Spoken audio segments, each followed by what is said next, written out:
Well, welcome Raylene Harradine, and thank you for joining us on Conversations With. Firstly, if I could ask you to go back and just give us a little bit of background of where you come from, what your previous roles were, and of course what your current role is today. Okay, I'm not originally from Bendigo. I was born up in the Wimmera district in a little town called Dimbulla. That's where my family on my mother's side is, so she's a Wodjabolock descendant from there. My father is a Latchi, and that's from Mildura. So we moved to Bendigo when I was relatively young, and so I've lived in Bendigo for most of my life with my brother and sisters and family. The roles that I've been involved in initially were education, where I worked with the Koori community at a local level here in Bendigo as a Koori educator, which was very rewarding at the time because it was around assisting and working with the schools around ensuring that Aboriginal children have access to an education. From there I've moved into the health sector. So in doing that, working locally again with the Aboriginal community in Bendigo, and that was around as a health promotion officer at the time, so working relatively close with community but also the various agencies throughout Bendigo. And then I entered into Department of Justice, which took me from a local level to a regional level, working in the Loddon Mallee. So I worked in Department of Justice for 13 years. That was something that I got a lot of, a lot of joy out of because of what the role involved, but also in how I could make a big difference to the community. Currently, I'm the CEO of the Bendigo District Aboriginal Cooperative. I've been in this role since July last year. So that's where I'm currently sitting. So was there a key turning point or a motivating factor that steered your career towards becoming a leader within the community? From my point, well, if I step back a bit, go back into my previous roles, I think the roles when I started in education, that was more of a small leadership role. But I think stepping into that regional position within Department of Justice and working collectively with my other colleagues across the state, that actually I think was the turning point where I found it was just me taking on more and sometimes putting myself out of my comfort zone, taking on more responsibilities. So now, as CEO of BDAC, you are a leader within the community. Is it something that you feel leadership can be taught, or is it more something that you gain experience from? And therefore, what does make a good leader? I think it can be taught, but I think sometimes people just go into those roles. I think it just feels comfortable. I suppose when I was younger, I never thought about taking on a leadership role at this level.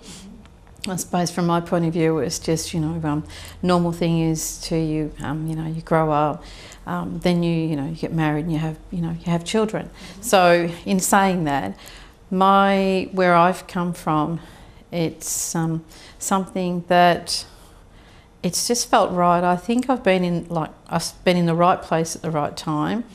I've had opportunities put to me, but I've actually I've taken on those opportunities and those challenges.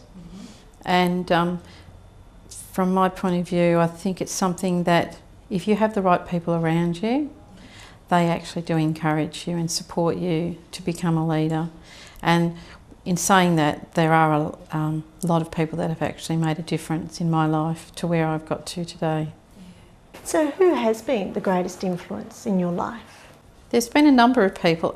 I think in the early days, especially when I was in health, there was this one particular elder within, not in this community, but in Echuca, and that's Auntie Melva Johnson. And she actually, I suppose looking at her, she's got so much to offer as an elder, but just in the way that she operates, she's got so much humility, and that just, I suppose, had an effect on me, being in the same circles as she is, and just the support that she provides, and it's gentle, it's not something that's pushed on. When I entered into Department of Justice, that was a major challenge for me, and there were a lot of people in Department of Justice, but I suppose one particular person, I should say, who did make a difference, and I'll credit him for this. It's Andrew Giacomos. So he was another person that you watch, but you learn, and you learn from that person. There is a lot of other people too that I've worked with. There's just looking at women leaders too. There's been a lot that have been in my life.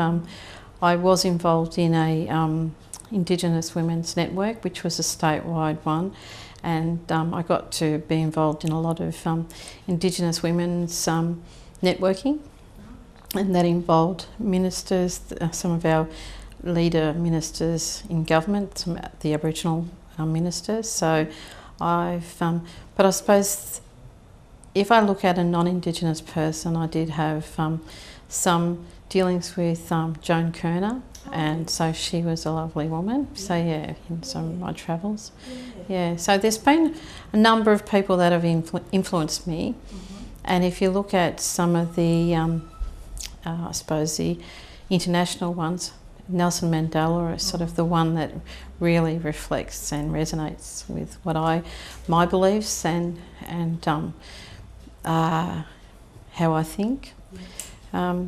I do also believe that the Dalai Lama is another person because of the way he operates too. So yes, there's a range of people that I aspire to. Yeah. That's an incredible amount of people in a wonderful way that have made a wonderful influence within your life. What would be your advice to the young girls today who are sitting either planning their future career or just planning their future? What's some advice you'd have for them? I suppose I have to say, when I was young, I didn't have any plans. Things just progressed and happened the way that they did. I think it's a lot of the times my encouragement would be to say to young females or young girls is to follow what you got, I suppose follow what your dream is.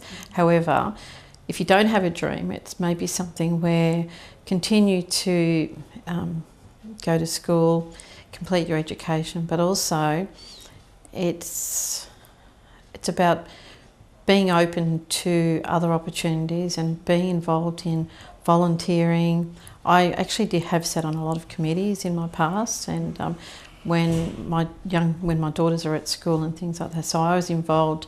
It wasn't just about the workforce for me.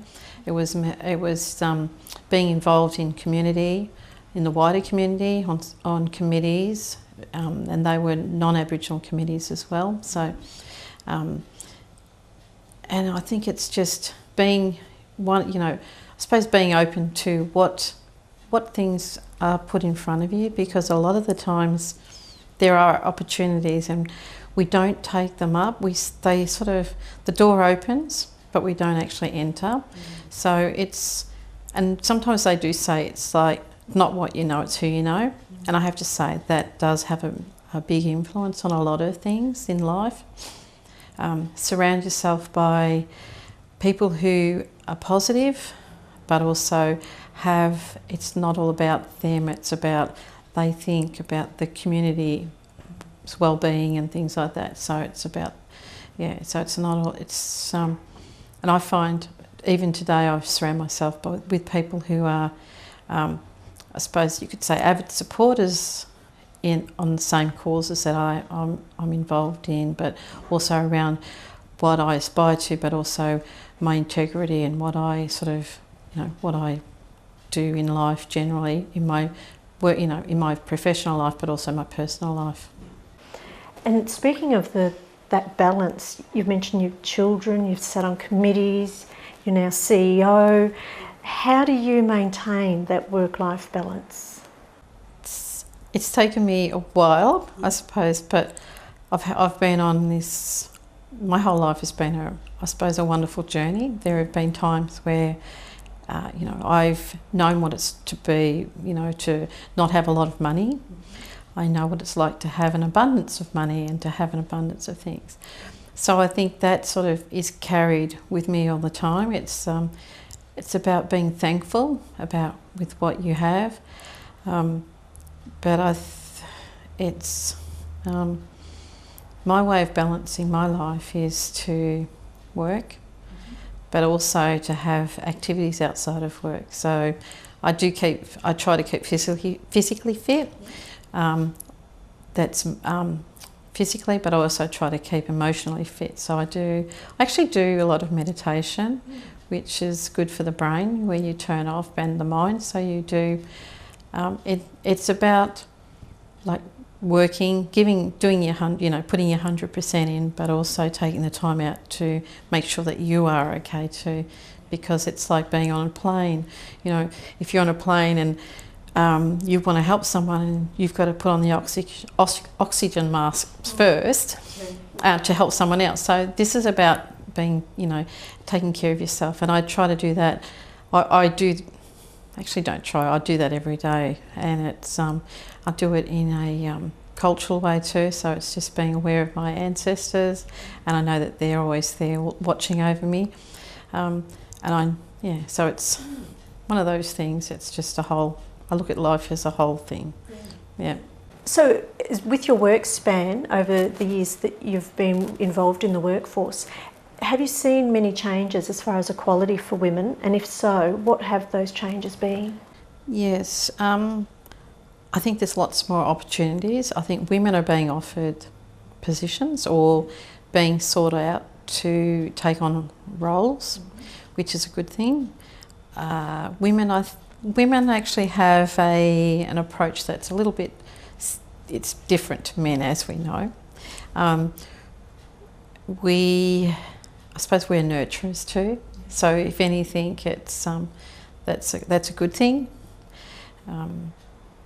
But a lot of women nowadays are actually wanting to stand up and take a lead role in their respective communities. A lot of the time, some of our women haven't wanted to, but they've actually been pushed to the forefront because no one else would do it.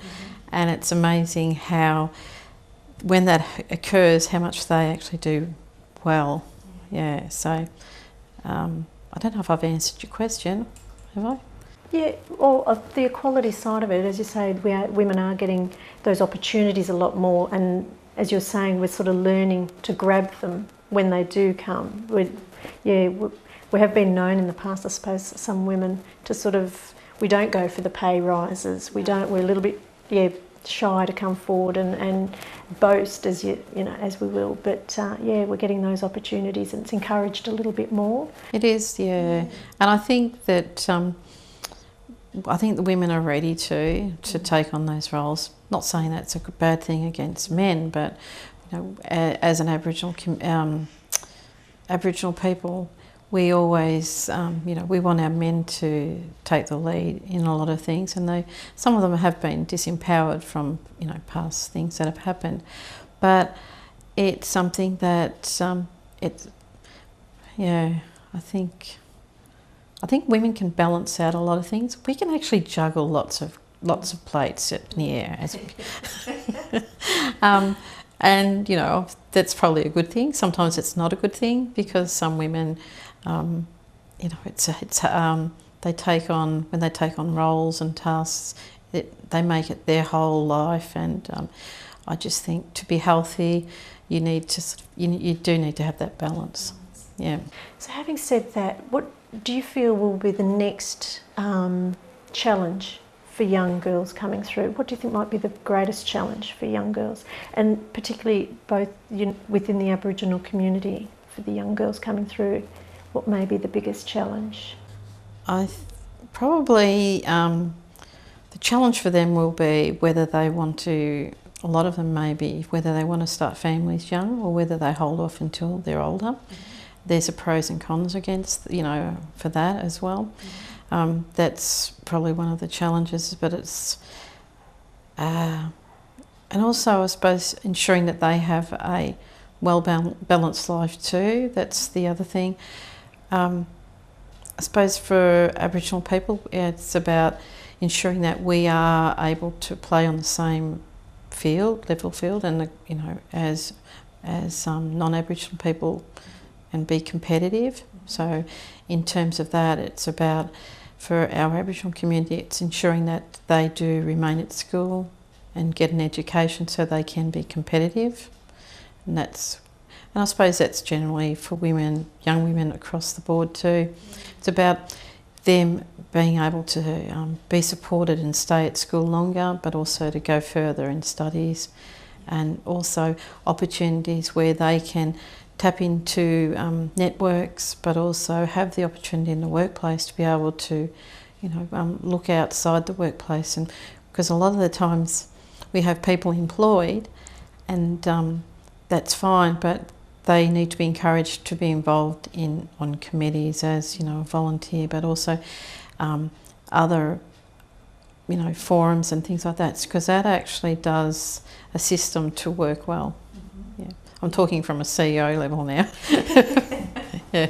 So from what I'm sort of hearing from you, have you found that extracurricular activities, like you said, even going back prior to being a CEO, you're always involved with things outside of work, and that's whether it's even sport and keeping fit, and they're quite crucial, would you say, for young girls now, just to do the extracurricular activities and get involved? That is, I think that's critical for women. Even being supportive by older, having a kind of like a mentor too. That's a wonderful thing too, being able to sit down and talk to the people who are a little bit older than yourself, and to listen to what they went through, but also get, you learn from that, and that just gives you so much insight. Yeah. Absolutely. A question I love to ask, because speaking of insight, it gives a great insight into the people that you decide to have around your dinner table. And I love asking this: if you were to have a dinner party, who would be sitting at the dinner party and why? Okay, I would think, firstly, I would like Nelson Mandela, even though that he would have been so interesting to have and share a meal with, and actually listen to everything that he actually, his journey of life and what the hardship, but also how he got to where he was.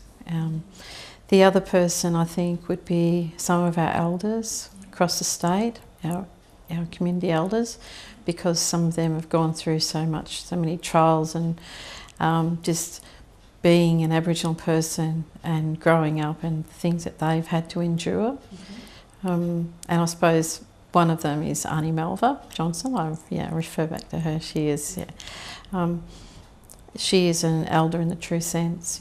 She's just, another one who is, who else would I like to sit at the table?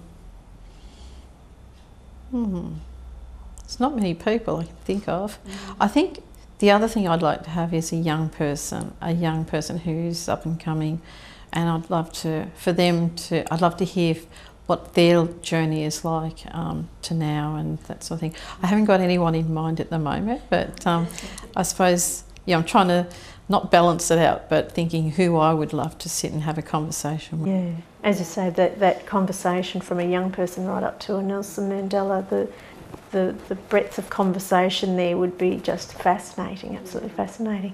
I think I'd like to Barack Obama would be really, I would love to hear his, just sit there and listen to hear what he'd have to say. And Michelle too, I think from a woman's point of view, being behind the scenes, but yeah, and on his journey from where he, how he aspired to becoming, president and things like that. I suppose I'm aiming high. Absolutely, why not? Yeah, but and the other person I really, I do think some of our female ministers in Bendigo, like you've got Jacinta Allen, you've got Marie Edwards and Lisa Chesters, and you've got Bridget McKenzie.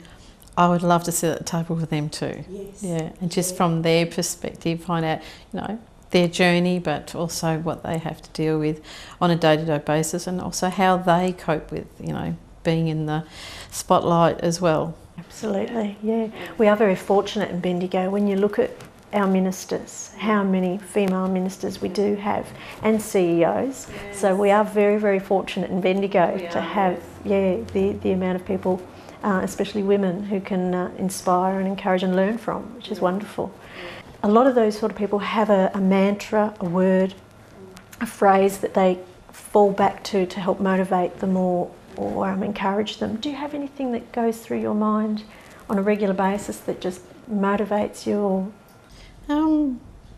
there's probably several, but I suppose my current one is, and I don't know if it's a mantra or not, but it's like, live in the moment. So I've got to be in the moment. So even though I'm always planning and strategically looking at, especially, where I'm working at the moment, but I need to live in the moment and put every effort into what I'm doing currently. Yeah. So that's my sort of, yeah.